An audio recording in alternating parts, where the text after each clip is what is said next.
அன்னை மாகாளியின் வடிவமாக, பராசக்தியின் வடிவமாக, மகா சரஸ்வதியின் வடிவமாக இருந்து எம்மை ஈன்று இன்னமுதூட்டி இமய முதல் ஈழம் வரை பறந்து விரிந்து கிடக்கின்ற என்னுயிர் தாய்நாடாம் பாரத மணித்திருநாட்டிற்கென் முதல் வணக்கத்தை காணிக்கையாக்குகிறேன். இன்று ஒரு புண்ணியமான தினம். ஆடி மாதம் பௌர்ணமி, வியாச பூர்ணிமா என்று சொல்லுவார்கள். குரு பூஜை நிகழ்வு. நம்முடைய சனாதன இந்து தர்மம் மாதா பிதா குரு தெய்வம். தாய்க்கு முக்கியத்துவம் முதலிடம். தாய் சமயம் நம்முடைய சமயம். தந்தைக்கு முக்கியத்துவம், அதற்கு பிறகு குருவுக்கு முக்கியத்துவம். இந்த சுவாமி மலை முருகப்பெருமான் சிவபெருமானின் சேயோன், சிவபெருமானின் குழந்தை. பிரணவ பொருளை சிவபெருமானுக்கே உபதேசித்த இடம், தகப்பனுக்கு குருசாமியாக வந்து உபதேசம் செய்த இடம் இந்த சுவாமி மலை. இந்த இடத்துல இந்த குரு பூஜை நன்னாளிலே நாம் அனைவரும் ஒன்றாக இங்கே கூடியிருக்கிறோம். நமக்கு முருகப்பெருமான் இப்பொழுது இந்த காலகட்டத்திலே ஒரு அரசியல் மாற்றத்தை முருகப்பெருமான் நிகழ்த்தி கொண்டிருக்கிறார். இந்த நிமிடத்திற்கு பிறகு இந்த தமிழகத்திலே திராவிட மாடல் வீழ்த்தப்பட்டு தேசிய மாடல் மலரப்போகிறது. இன்னைக்கு நீங்க இங்க கேட்ட சொற்பொழிவுகள், இன்னைக்கு இங்க என்ன பேசினாலும் அது முருகப்பெருமானே சிவபெருமானுக்கு சொன்னது. இங்கே நாம் என்ன கேட்கின்றோமோ, இன்றைக்கு குருவிடத்துல போய் எல்லாரும் வியாசாட்சதை வாங்கிக்குவாங்க. இன்னைக்கு எல்லாரும் குருவிடத்திலே ஆசீர்வாதம் வாங்கிக்குவாங்க. உலக புகழ்பெற்ற ராமகிருஷ்ணா மடம், அங்கே குரு பூஜை நடைபெறும். சுவாமி விவேகானந்தர் இந்த நன்னாளிலே தான் தன்னுடைய குருநாதர் குருதேவர் ராமகிருஷ்ண பரமஹம்சருக்கு பூஜை செய்வார். நம்முடைய ஆதீனங்களிலே, மடங்களிலே ராஷ்டிரிய சுயம் சேவக சங்கம் என்று சொல்லக்கூடிய RSS அமைப்பிலே 6 விழாக்கள். அதிலே ஒரு விழா குரு பூஜை விழா, ரக்ஷாபந்தன் விழா, விஜயதசமி விழா, சங்கராந்தி விழா. இதெல்லாம் RSS கொண்டாடக்கூடிய விழாக்கள். 6 விழா தான் RSSல கொண்டாடுவாங்க. அதுல முக்கியமான விழா குரு பூஜை விழா. எல்லாமே இந்த ஆடி மாதத்துல தான் நடக்கும். ஆடி மாதம் என்று சொன்னாலே அது பீடை மாதம் அல்ல, பீடுடைய மாதம். ஆடி மாதத்திலே அம்மன் கோயில்களிலே ஆடி வெள்ளி, ஆடி அமாவாசை, ஆடி பௌர்ணமி எந்த அளவுக்கு மிகவும் முக்கியத்துவமும் புனிதமும் வாய்ந்ததோ அதே மாதிரி தான் ஆடி மாசம் அமாவாசை தர்ப்பணம் கொடுப்பது, நீத்தார்கடன் செலுத்துவது. இந்த ஆடி மாதத்திலே பல்வேறு விதமான சிறப்புகள். அந்த சிறப்பான ஒரு நன்னாளிலே முருக பக்தர்களின் சூரசம்ஹார மாநாடு என்கிற பெயரிலே இன்றைக்கு நாம் இங்கே இந்த நிகழ்ச்சியை நடத்தி கொண்டிருக்கிறோம். காலையிலே நம்முடைய இந்து சமயத்திற்கு எப்பவுமே பிரச்சாரம் இருந்ததில்லை. எல்லா இடத்துலையும் நீங்க பார்த்தீங்கன்னா எல்லா மதத்துக்கும் பிரச்சாரம் இருக்கும். விளம்பரம் பண்ணுவான், இயேசு வருகிறார், பாவிகளே மனம் திரும்புங்கள், பிரச்சாரம் பண்ணுவாங்க, விளம்பரம் பண்ணுவாங்க. எல்லாரும் தொழுகைக்கு வாங்க, இஸ்லாத்துல பிரச்சாரம் பண்ணுவாங்க, விளம்பரம் பண்ணுவாங்க. ஆனா பிரச்சாரமும் விளம்பரமும் இல்லாமல் தானாக நம்முடைய மக்களை நெறிப்படுத்துவதற்காக உருவாக்கப்பட்டதுதான் நம்முடைய சனாதன இந்து தர்மம். பிரச்சாரம் இல்லை, விளம்பரம் இல்லை. யாரையும் மதமாறி வாங்கன்னு நம்ம போய் எங்கேயும் யாரையும் மதமாற்றுறது இல்லை. நம்முடைய நாட்டிலே மதமாற்றங்கள் நடந்திருக்கிறது. நம்முடைய நாட்டிலே எத்தனையோ படையெடுப்புகள். புத்த மதம் இந்த நாட்டிலே உருவானது. அசோக சக்கரவர்த்தி தன்னை ஒரு புத்த மதத்திற்கு மாற்றிக்கொண்டு தன்னுடைய குடும்பத்தை, தன்னுடைய அரசாங்கத்தை புத்த மத அரசாங்கம் என்று டிக்ளேர் பண்ணி உலகம் முழுக்க புத்த மதத்தை பரப்புறதுக்கு புத்த சங்கத்தை சார்ந்த பௌத்த பிக்குகளை அனுப்பினார். புத்த மதத்தை உலகம் முழுக்க பரப்பினார். அதெல்லாம் பரப்பிய மதம். ஆனால் நம்முடைய சனாதன இந்து தர்மம் என்பது எந்த காலத்திலையும் போய் பரப்புதல், விளம்பரப்படுத்துதல், யாரையும் மதமாற்றுதல். இயேசு அழைக்கிறார்னா இப்ப நம்ம கிட்ட போய் யாராவது ஒருத்தர் சிவபெருமான் உங்களை அழைக்கிறாருன்னா என்ன நினைப்பான்? ஐயோ, நம்மளை எதுக்கு இந்த காலத்திலேயே சிவபெருமான் கூப்பிடணும்? யமனுக்கே வாகனம் எருமக்கடா வச்சிருக்கோம். நம்முடைய கவியரசு கண்ணதாசன் அவர்கள் அர்த்தமுள்ள இந்து மதத்திலே மிக தெளிவாக குறிப்பிடுகிறார். ஏப்பா யமனுக்கு எருமக்கடாவை வாகனமா வச்சேன்னா கொஞ்சம் மெதுவா வரட்டும்னு தான். சாவுங்கிறது கொஞ்சம் மெதுவா வரணும். அர்த்தமுள்ள இந்து மதத்திலே கண்ணதாசன் அவர்கள் ஒரு காலத்துல நம்முடைய இந்து சமயத்திற்கு எதிராக திராவிட அமைப்புகள், திராவிடர் கழகங்கள் மிகப்பெரிய நாத்திக நச்சு பிரச்சாரத்தை, நாத்திகம் பேசலாம், நாத்திகமும் நமக்குள்ளதான். இயேசுவை நம்பினால் மட்டுமே நீ கிறிஸ்தவன், அல்லாஹ்வை ஏற்றுக்கொண்டால் மட்டுமே நீ முஸ்லீம். ஆனால் நம்முடைய இந்து தர்மத்திலே எப்படி என்று சொன்னால், சிவனை நம்பினாலும் மகாவிஷ்ணுவை ஏற்றுக்கொண்டாலும் கடவுளே இல்லை என்று சொன்னாலும் கம்யூனிஸ்ட்காரனாக இருந்தாலும் எல்லோரும் என்னன்னு சர்டிபிகேட் வச்சிருக்கான். மு.க. ஸ்டாலினுக்கு சர்டிபிகேட்ல என்ன இருக்குது? இந்துன்னு தான் இருக்கு. திருமாவளவனுக்கு சர்டிபிகேட்ல என்ன இருக்கு? இந்து. அப்படி இருந்தா தான் அவர் ரிசர்வ் தொகுதியில் போட்டியிட முடியும். ராசா 2G புகழ் ராசா, அவர் பெரம்பலூர் அந்த பகுதியை சார்ந்தவர் இல்லையா? அந்த பெரம்பலூர் தொகுதி பொது தொகுதியாக இருந்து அது தனி தொகுதியாக இருந்து பொது தொகுதியாக மாற்றப்பட்டுருச்சு. சமூக நீதி பேசுறவங்க திமுக காரன் கருணாநிதி அவர்களே வன்னி அரசு இதை பதிவு பண்ணியிருக்காரு. விடுதலை சிறுத்தை கருணாநிதி என்ன சொல்றாருன்னா, விடுதலை சிறுத்தை எல்லாம் நீ பொது தொகுதிக்கு ஆசைப்படக்கூடாது.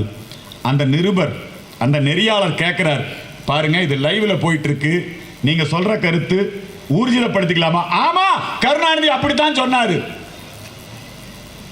இது இருக்கு, இன்னைக்கே ரெக்கார்ட்ல இருக்கு, நீங்க பார்க்கலாம். பொது தொகுதியாக பெரம்பலூர் மாற்றப்பட்ட உடனேயே நீலகிரி தனி தொகுதிக்கு ஏன் ராசாவை தான் ஒரு பொது தொகுதியில் நிறுத்தி வெற்றி பெற வைக்க முடியாதா? இவங்க இந்த சமூக நீதி என்பதையும் தலித் என்பதையும் எதற்காக பயன்படுத்திக் கொள்கிறார்கள்?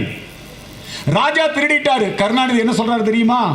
ஒரு தலித் என்பதனால், ஏண்டா தலித் பிப்பாக்கெட் அடிச்சா பிப்பாக்கெட் வழக்கு தான் போட முடியும், தலித் திருடினா திருட்டு வழக்கு தான் போட முடியும். உடனே அது தலித் மேல போட்டாங்களே. இந்த ஜாதி பார்த்து, ஜாதி பேசி மக்களை பிரித்து அரசியல் சுயலாபங்களுக்காக மக்களை மோதவிட்டு இந்த ஜாதி பார்க்கிறது அதிகமா யாருன்னா திமுக தான், திக தான். நமக்கெல்லாம் மனுநீதினா என்னன்னு தெரியாது. யாருக்காவது தெரியுமா இங்க மனுநீதினா என்னன்னு தெரியுமா?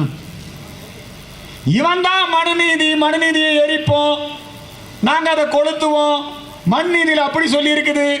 பாப்பான் தலையில பிறந்தான், சூத்திரன் காலில் பிறந்தான், வைசியன் தொடையில பிறந்தான். இதெல்லாம் இவன் தான் பேசிட்டு இருக்கான். எந்த ஹிந்துவாவது இந்த மனுநீதியை பத்தியோ வர்ணத்தை பத்தியோ என்னைக்காவது பேசிட்டு இருக்கோமா? எல்லாரும் நாம பழனிமலைக்கு போனா பழனிமலை முருகனுக்கு அரோகரா, சுவாமிமலைக்கு வந்தா சுவாமிமலை முருகனுக்கு அரோகரா. நாம எங்கேயும் ஜாதிகள் பார்ப்பதில்லை. ஆனால் வேண்டுமென்றே மக்களை வேற்றுமைப்படுத்தி, அதுவும் குறிப்பாக பட்டியலின மக்களை அவமானப்படுத்தி, சமீபத்திலே கொல்லப்பட்ட ஆம்ஸ்ட்ராங் அவருடைய பேச்சுக்களை நான் கேட்டேன். அவர் சொல்றார், நாங்கள் திராவிட மாடல் அல்ல, எங்க அப்பன் திமுக வேண்டாம், எங்க அப்பன் கருணாநிதி வேண்டாம்னு சொல்லித்தான் நாங்க அம்பேத்கரை ஏத்துக்கிட்டு நாங்க பிஎஸ்பியில இணைந்து அம்பேத்கர் மாடலை உருவாக்கணும்னு போராடிக்கிட்டு இருக்கிறோம். மறுபடியும் நீயும் போய், அதாவது திருமாவளவனை சொல்றார் ஆம்ஸ்ட்ராங், நீயும் போய் நீ உதயநிதியை முதலமைச்சராக்குவேன்னு சொன்னீங்கன்னா அதுக்கு நான் வரமாட்டேன். ஒரு நல்ல அம்பேத்கரிஸ்டாக ஆம்ஸ்ட்ராங் இருந்திருக்கிறார். ஆகவேதான் ஆம்ஸ்ட்ராங் நிறைய பேருக்கு உதவி இருக்கார். பகுஜன் சமாஜ் கட்சி என்று சொல்லக்கூடிய கன்ஷிராம் ஆரம்பிச்ச கட்சி, மாயாவதி முதல்வரான கட்சி. அந்த மாயாவதியை முதலமைச்சரது அந்த பதவிக்கு நீங்க எந்த காலத்திலேயாவது திமுகவோ அதிமுகவோ ஒரு தலித்த முதலமைச்சராக உருவாக்க முடியுமா? ஒரு தலித் அவங்க கட்சி தலைவராக கொண்டு வர முடியுமா? ஆனால் பார்ப்புகள் பாரதிய ஜனதா கட்சி தான் உத்தரப்பிரதேச மாநிலத்திலே மாயாவதியை முதலமைச்சராக ஆக்கியது. அந்த கட்சியில் இருந்தவர் ஆம்ஸ்ட்ராங். அந்த ஆம்ஸ்ட்ராங் கொல்லப்படுகிறார். எல்லாம் போய் நீலி கண்ணீர் வெடிக்கிறான். நல்ல வேளை பிஎஸ்பி காரங்க கொஞ்சம் உஷாரா இருந்தாங்க, பகுஜன் சமாஜ்வாதி கட்சி. அந்த அம்மா அங்கிருந்து சிபிஐ விசாரணை வேண்டும் என்று கேட்டிருக்கிறது. மாயாவதி தமிழகத்திலே சட்டம் ஒழுங்கு சீர்குலைந்து விட்டது, அரசியல் கட்சி தலைவர்களுக்கே பாதுகாப்பில்லை என்கிற சூழ்நிலை. இந்த நிலையிலே வேண்டுமென்றே இவங்க அது ஏதோ ஒரு ரவுடிகளின் மோதல் அப்படின்னு சித்தரிக்க முயற்சி பண்றாங்க. இப்பதான் விடுதலை சிறுத்தைகளுடைய உண்மையான முகம் வெளியே தெரிய ஆரம்பிச்சிருக்கு. பெரியாரிஸ்ட் எங்க இருந்தாலும், திராவிட மாடல் எங்கே இருந்தாலும் அது ஜாதி வாரியாக மக்களை பிரிக்கும். அம்பேத்கர் எங்கே இருந்தாலும், சனாதன இந்து தர்மம் எங்கே இருந்தாலும், பாரதிய ஜனதா கட்சி எங்கே இருந்தாலும் மக்களை இணைக்கும். அதுதான் இன்னைக்கு நாம இதை நம்ம தெரிஞ்சுக்கணும். இன்னைக்கு திமுக அப்படியே ஜாதி ஒழிப்பு எவ்வளவு ஒரு கெட்டெண்ணம் இருந்ததுன்னா, நாடு முழுக்க ஏழைகளுக்கான இடஒதுக்கீடு 10% நாடு முழுக்க அமல்படுத்தப்படுது. பக்கத்தில் இருக்கிற கம்யூனிஸ்ட் கட்சி ஆளக்கூடிய கேரள மாநிலத்திலே ஏழைகளுக்கு, பொருளாதாரத்திலே பின்தங்கியவர்கள், பிராமணர்களுக்கு அல்ல, ஏழைகளுக்கு 10% இடஒதுக்கீடு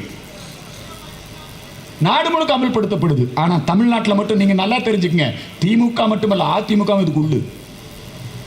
திமுக அதிமுக இதுல 2 பேருமே கூட்டு நல்லா தெரிஞ்சுக்கங்க. அவங்க 2 பேருடைய எண்ணமும் என்ன?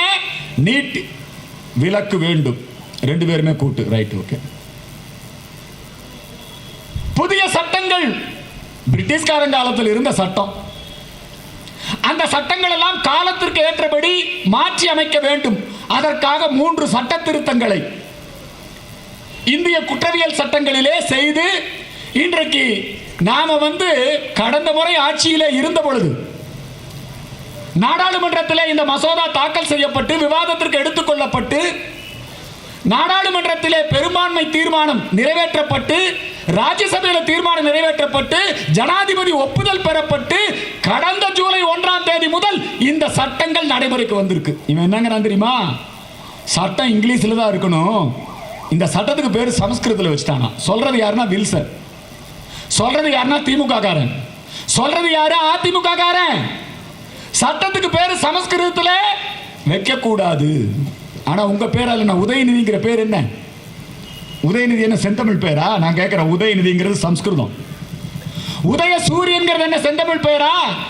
இந்த மொழி அரசியல். ஊர் குழந்தைகளை எல்லாம் ஸ்டாலின் கையில வாங்கிட்டு, இவருக்கு பேர் ஸ்டாலின், ஆனா இவர் குழந்தைகளுக்கு என்ன பேர் வைக்கணுங்கிறாரு? தமிழ்ல பேர் வைங்க. வெக்கமா இல்ல உனக்கு? உன் பேரை தமிழ்ல எழுத முடியுமா? ஸ்டாலின்ங்கிற பேரை தமிழ்ல எழுத முடியுமா? நான் கேட்கிறேன், சவால் விடுறேன். ஸ்டாலின்ங்கிற பேரை தமிழ்ல எழுதுனா பார்க்கலாம். சடாலின் எழுதுவியா, சுடாலின் எழுதுவியா, என்ன எழுதுவ? தமிழ்லயே எழுத முடியாது. ஆனால் இவர்கள் ஊருக்கு உபதேசம். அது மட்டுமல்ல,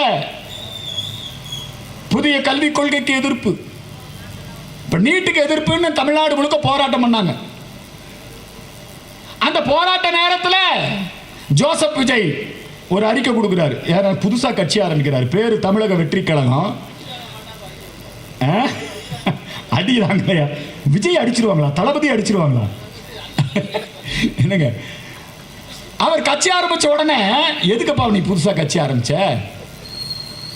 லஞ்ச ஊழல் இல்லாத ஆட்சி, போதைப் பொருளுக்கு எதிரான ஆட்சி, நான் ஒரு புதிய அரசியலை கொண்டு வர்றேன், இது நாள் வரைக்கும் ஆண்டவங்கனால மக்களுக்கு எந்த நன்மையும் இல்லை, அதனால நான் ஒரு நல்ல அரசியலை கொண்டு வர போறேன் அப்படின்னு நீ சொன்னீங்கன்னா ஓகே.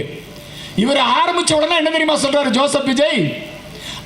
அதாவது கமலஹாசனாவது 1 வருஷம் 2 வருஷம் கட்சி நடத்திட்டு, அதுக்கப்புறம் அவர் என்ன பண்ணாருன்னா, ஒரு ராஜ்யசபா சீட்டுக்காக அவருடைய, இப்போ நல்ல ஒரு மீம்ஸ் போட்டிருக்கான் இந்தியன் படத்தில், அந்தமா நடிகை இருப்பாங்களே, அவங்க இவன் இந்த போஸ்டிங்ல வர்றதுக்காக, அதாவது ராஜ்யசபா எம்பி பதவிக்காக எங்க வீட்டில் பாவாடை தச்சான், எங்க வீட்டில் கக்கு சொல்லனா, ஆமா அல்லனா பாருங்க, அது மாதிரி ஆமா ராஜ்யசபா சீட்டு வாங்கிட்டேன் நான். மக்கள் நீதி மையம் திமுகவினுடைய ஊதுகுழலா மாறிடுச்சு இன்னைக்கு. அதே மாதிரி அடுத்த ஊதுகுழல் யாருன்னா இவர் ஜோசப் விஜய். திமுகவினுடைய சட்டமன்ற தீர்மானத்தை நான் அப்படியே வழிமொழிகிறேன். கல்வி அது தேசிய பட்டியல், இதெல்லாம் உனக்கு தெரியுமா? எவனோ திமுக காரை எழுதி கொடுத்துருக்கிறான், அதை அப்படியே படிக்கிறான். ஆர்எஸ் பாரதி எழுதி கொடுத்தாரா? ரைட், அவர் கண்டுபிடிச்சிருக்காரு. இதே மாதிரி தான் உதயநிதி படிச்சான். அந்த தமிழ்நாடு முற்போக்கு எழுத்தாளர் சங்கம் எல்லாம் சேர்ந்து அவன் ஒரு 10 பேர் வேலை கட்டவன். அவனுக்கு எப்பவுமே வேலை, அவனுடைய அஜெண்டா என்ன? இந்தியா நல்லா இருக்க கூடாது, இந்து மதத்தை ஒழிக்கணும். இதுதான் முற்போக்கு எழுத்தாளர் சங்கம். முற்போக்குனால அதுதான். நம்ம ஆள் ஒருத்தர்கிட்ட கேட்டாங்க, என்னையா முற்போக்குன்னா என்னன்னா? முற்போக்குன்னா வாந்தி, பிற்போக்குன்னா என்ன? பேதி. எங்க ஐயா திருக்கோளூர் சுந்தரம் சொன்னார். இவன் முற்போக்கு கம்யூனிஸ்ட்காரன். நாம நதிகளுக்கு விழா எடுத்தால், தாமிரபரணி புஷ்கரம் என்று சொன்னால் உடனே முத்தரசன், விடுதலை சிறுத்தை எல்லாம் போய் காவிரி புஷ்கர விழா நடக்கக்கூடாது மனு கொடுப்பான், தகராறு பண்ணுவான். ஆனா கம்யூனிஸ்ட்காரன் பாருங்க, இந்த கம்யூனிஸ்ட்காரன், இந்த விடுதலை சிறுத்தை எல்லாத்தையும் உதயநிதியும் அவருடைய குடும்பத்தார், அதாவது ஸ்டாலின் அங்க நம்பர் 1, அதுக்கு அடுத்தது நம்பர் 2 யாரு? அம்மா துர்கா. அதுக்கு அடுத்தது நம்பர் 3 யாருன்னா மருமகன் சபரிகிரீசன். அவரு திருச்செந்தூர்ல மிகப்பெரிய யாகம் பண்ணார். எப்ப யாகம் பண்ணார் தெரியுமா? எடப்பாடி ஆட்சியா இல்லையா? அந்த ஆட்சியில சத்ரு சம்ஹார யாகம். அதுக்கு யார் பேரு? நாங்களாடா யாகம் பண்ணிட்டு இருக்கோம். என்னைக்காவது பிஜேபி தலைவரோ இந்து மக்கள் கட்சி தலைவரோ போய் எங்காவது நாங்க யாகம் பண்ணிருக்கோமா? சத்ரு சம்ஹார யாகம். சத்ரு யார்? அவருக்கு எடப்பாடி பழனிசாமி, ஓபிஎஸ் செல்வம், சசிகலா, இவங்கெல்லாம் அழிஞ்சு போகணும். சத்ரு சம்ஹார யாகம். நல்ல திமுக காரன் ரொம்ப டெக்னிக்கா வச்சிருக்கான். கம்யூனிஸ்ட் காரனுக்கு ரேட் என்ன? அவனை எப்படி வேலை வாங்குறது? அவனை எப்படி வாடகைக்கு எடுக்கிறது? இப்ப நம்ம ஊர்ல சைக்கிள் கடை வச்சிருப்பாங்க. நாம போய் 1 மணி நேரத்துக்கு சைக்கிள் கடை, சைக்கிள் வாடகைக்கு எடுத்து ஓட்டுவோம் இல்லையா? அது மாதிரி கம்யூனிஸ்ட் காரனை திமுக காரன், எப்பேற்பட்ட கட்சி கம்யூனிஸ்ட்காரன், கம்யூனிஸ்ட்காரன் இன்னைக்கு உதயநிதி வாழ்கிறான். புரியுதுங்களா? கம்யூனிஸ்ட்காரன் இன்னைக்கு செங்கோலை எதிர்த்து பேசுறான். யாரை, எந்த நாயை எப்ப ஏவி விடணும் அது ரொம்ப நல்ல திமுக முதலாளிகளுக்கு தெரிஞ்சிருக்குது. கம்யூனிஸ்ட்காரனுக்கு என்ன? 4 சீட்டு. இந்த கம்யூனிஸ்டுக்கு 2, அந்த கம்யூனிஸ்டுக்கு 2. பணம் 25 கோடி ரூபாய். திமுக நீங்க இதே வேற எங்காவது வேற ஏதாவது ஆட்சியில, எடப்பாடி ஆட்சியில இது மாதிரி மின் கட்டணத்தை உயர்த்தி இருந்தா, இது மாதிரி கள்ளச்சாராய சாவு நடந்திருந்தா, இது மாதிரி சொத்து வரியை ஏத்தி இருந்தா எத்தனை பேர் பாடி இருப்பான்? இந்த கோவன் ஒருத்தன் எப்படி பாடுனா, மே 17, 18 இந்த தேதி வாரியா கட்சி வச்சிருக்கிறவன், இந்த காவிரி பிரச்சனைக்காக பேசுறவன். இப்ப எல்லாம் பாருங்க, காவிரி பிரச்சனை அவன் தெளிவா சொல்றான். யாருங்க? சித்தராமையா, டி.கே. சிவகுமார், இவங்கெல்லாம் என்ன சொல்றாங்க? அவங்கெல்லாம் என்ன சொல்றாங்க? தமிழ்நாட்டுக்கு ஒரு சொட்டு தண்ணி கூட கொடுக்க மாட்டேங்கிறான். சித்தராமையா வெற்றி பெற வேண்டும் என்கின்ற பிரச்சாரத்துக்கு அண்ணன் கமலஹாசன், நம்ம ஸ்டாலின், விடுதலை சிறுத்தை எல்லாரும் போய் காவிரி பிரச்சனையில இவ்வளவு பெரிய துரோகத்தை கர்நாடக ஆட்சி, இந்தி கூட்டணி, என்ன கூட்டணி? இந்தி கூட்டணி. எவ்வளவு பெரிய கெட்டணம் முடிச்சுவேன் இவன், எப்பேற்பட்ட ரெட்டை வேடம் போட்டுக்கிட்டு இருக்கான். இப்போ நம்ம ஆளுகளை வச்சு திமுக ஏ டீம் அப்படி ஒன்று இருக்கும். ஏ டீம்னா நேரடியாக கூட்டணியில் இருப்பான். ஏ டீம் யாரு? எங்க அண்ணன் செல்வ பெருந்தகை, பெரிய காந்திக்கு அடுத்தது அவர் தானுங்க. காந்தி, காமராஜர், சத்தியமூர்த்தி பவன்ல போய் அந்த ஆள் தலைவராக உட்கார்ந்துருக்கான் பாருங்க. இந்த ஆளு செல்வ பெருந்தகை, பூவை மூர்த்தி, அவங்க கட்சி பேரு புரட்சி பாரதம், அங்க இருந்தாரு. பூவை மூர்த்தி இப்படித்தான் மர்மமான முறையில் இறந்து போயிட்டாரு. அந்த பூவை மூர்த்தி கிட்ட இருந்து சிறுத்தைக்கு போனாரு. சிறுத்தையில் இருக்கும் போது சத்தியமூர்த்தி பவனை அடித்து உடைக்க வேண்டும் போராட்டம் நடத்தினவன் செல்வ பெருந்தகை. எத்தனை கொலை வழக்கு, ரவுடி லிஸ்ட், ஜெயலலிதா அம்மா உன்னை குண்டாஸ்ல உள்ள வச்சிருக்கு. நீ ஒரு ரவுடி பைய, உன்னை ரவுடி பையன்னு சொல்லாம என்னன்னு சொல்றது? நீ சொல்ற பிஜேபி, ஆருத்ரா நிதி நிறுவனம், அண்ணாமலை, இவங்களை எல்லாம் விசாரிக்கணும், இவங்கெல்லாம் ஊழல், பிஜேபியில கிரிமினல்கள், ரவுடி லிஸ்ட்ல இருக்கிறவங்க இருக்காங்கன்னு. நீயே ரவுடி லிஸ்ட். அது அண்ணாமலை மிக தெளிவா சொல்றான். அண்ணாமலை உலகத்துக்கே தெரியும். பக்கத்தில் உட்கார்ந்து இருக்கிற கோபண்ணா கிட்ட கேளுங்க. பக்கத்தில் உட்கார்ந்து இருக்கிற காங்கிரஸ்காரனே பூரா சொல்றா, டே எங்க கட்சிக்கு வந்த சோதனை பாத்தியா? ஒரு காமராஜர் இருந்த இடத்துல இல்லையா, ஒரு கக்கன் இருந்த இடத்துல, எப்பேற்பட்ட தலைவர்கள்லாம் இருந்த இடத்துல காங்கிரஸ் கட்சிக்கு வெக்கமா இல்ல. அதனாலதான் எங்க ஐயா ஜி.கே. வாசன் அவர்கள் தன்மான காங்கிரஸ், தமிழ் மாநில காங்கிரஸ் என்று சொல்லி இன்னைக்கு நம்ம பிரதமர் மோடியோட இருக்கிறார். காங்கிரஸ் கட்சியில் இருக்கிறவங்க எல்லாம் வெக்கப்பட வேண்டாம். இவன் வச்சிருக்கிறாங்க அவங்க எல்லாம் ஏ டீம். யாருங்க? கூட்டணி கட்சி, கம்யூனிஸ்ட், இடது, வலது, சிறுத்தை, இவங்க எல்லாம் ஏ டீம். திமுக எப்ப யாரை ஏவி விடணும்? பி டீம் யாரு? ஆர்எஸ்எஸ் ஊர்வலத்தை தடை செய்ய வேண்டுமா? அதுக்கு உடனே திருமாவளவனை ஏவி விடுவோம். எல்லா சட்டையும் அவன் வச்சிருக்கான், ரொம்ப கம்ஃபர்ட்டா இருக்கான். எதிர்கட்சிகளுக்குள்ள ஒற்றுமை இல்ல. இப்ப எல்லாருமே 40க்கு 40 வந்துருச்சுங்கிறீங்க. ஜனங்கள்லாம் ரொம்ப பிடிச்சி ஓட்டு போட்டாங்களா? திமுக ஆட்சியில் நடந்த கள்ளச்சாராய சாவுகளை ஆதரித்தார்களா? திமுக ஆட்சியில் சொத்து வரி, மின்கட்டணம் உயர்வு, திமுகவும் மின்வெட்டும் பிரிக்க முடியாது. ஒரு காலத்தில் ஆற்காடு வீராசாமி மின்சாரத்துறை அமைச்சரா இருந்தார். அப்ப நம்முடைய ஐயா இலா கணேசன் தலைமையில பிஜேபியில ஆற்காடு வீராசாமிக்கு ஒரு பட்டம் கொடுத்தாங்க, இருளாண்டி அப்படின்னு பட்டம். மின்வெட்டு அமைச்சர் தான், மின்சார அமைச்சர் கிடையாது. இப்ப இருக்கிற மின்சார அமைச்சர் ஜெயிலில் இருக்காரு. யாரு? செந்தில் பாலாஜி, 10 ரூபா பாலாஜி. எங்க இருக்கிறாரு? ஜெயிலில் இருக்கிறாரு. ஐசியூ ஆஸ்பத்திரிக்கு போயிருக்காரு. இப்ப எம்ஆர் விஜயபாஸ்கரை கைது பண்ணாங்க. விஜயபாஸ்கரை பிடிச்சிட்டு போன உடனேயே விஜயபாஸ்கருடைய ஆதரவாளர்கள் போய் சோதரோட வந்த போலீஸை தாக்குனாங்களா? அவர் சிரிச்சுக்கிட்டே இது பொய் வழக்கு, நான் ஜெயிலுக்கு போறேன். இது அதிமுக காரன். ஆனா செந்தில் பாலாஜி என்ன பண்ணாரு? ஐயோ, ஏன்னா கலைஞரே ஐயோ கொல்றாங்களே இல்லையா? அது மாதிரி பாக்கெட்ல ஊரின் இவர் சொல்றாரு. டிஆர் பாலு, நானா சொல்றேன், நீங்க சொன்னா நான் கிண்டல் பண்றேன்னு நினைக்க. டிஆர் பாலு சொல்றாரு. யாரு? நம்ம ஆளு டிஆர் பாலு, சாராய ஆலை அதிபர்.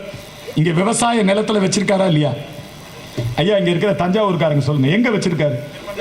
இந்த டிஆர்பி ராஜா கோயம்புத்தூர் தேர்தலுக்கு இன்சார்ஜ். அண்ணாமலையை தோக்கடிக்கணும். அதுக்கு வந்து இன்சார்ஜ் யாருன்னா டிஆர்பி ராஜா. ஆடு வெட்டிடுவோம், பிரியாணி பண்ணிடுவோம். யாரை எங்க எப்படி பயன்படுத்தணும், ஏஆர் ரகுமான எப்ப பேச வைக்கணும்.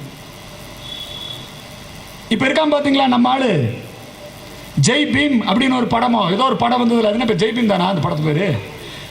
சூர்யா ஜோதிகா 2 பேருமே அங்க எங்க, நான் கூட தான் மும்பை போயிட்டாங்கன்னு நினைச்சா அம்பானி வீட்டு கல்யாணத்துக்கு போயிட்டான்.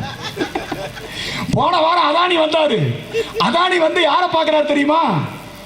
அண்ணன் சபரீசனை பார்த்துட்டு 42,000 கோடி ரூபாய். எதுல? பரந்தூர் விமான நிலையம். எங்க அண்ணன் சொல்றாரு, சீமான் என்ன சொல்றாரு தெரியுமா? ஏன் விமான நிலையம் தங்க கட்டுற? இந்தியாவுக்கு சொந்தமா விமானமே கிடையாது. இந்திய அரசுக்கு விமானம் இருக்கா? எல்லாம் தனியார் மயமாயிட்டீங்க. உங்களுக்கு எதுக்கு விமான நிலையம்? விவசாய நிலத்தில் எதுக்கு விமான நிலையம்? 600 நாளா போராடிட்டு இருக்கிறாங்க. அந்த பரந்தூர் விமான நிலையத்தை கட்டி முடிக்கிறதுக்கு யார் ஒப்பந்தம் தெரியுமா? அதானி. இப்போ இது திராவிட முன்னேற்ற கழகத்தினுடைய அரசு. அதானி அரசு அல்லவா? அதானி அடிமை அரசு அல்லவா? எண்ணூர் துறைமுகத்தை மேம்படுத்துறதுக்கு யார் கூட ஒப்பந்தம்? 46 நம்முடைய ஒரு இலக்காக வைத்துக்கொண்டு நம்முடைய தமிழகத்திலே ஆட்சி மாற்றத்தை ஏற்படுத்துவது மட்டுமல்ல, அரசியல் மாற்றத்தையும் ஏற்படுத்துவதற்கு நாம் எல்லோரும் ஒன்றுபட்டு உழைக்க வேண்டும். அதற்கு முருகப்பெருமான் அருள் புரிய வேண்டும். இந்த பிரார்த்தனையை முன்வைத்து இங்கே எனக்கு வாய்ப்பு கொடுத்த உங்கள் அனைவருக்கும் நன்றி கூறி நிறைவு செய்கிறேன். நன்றி.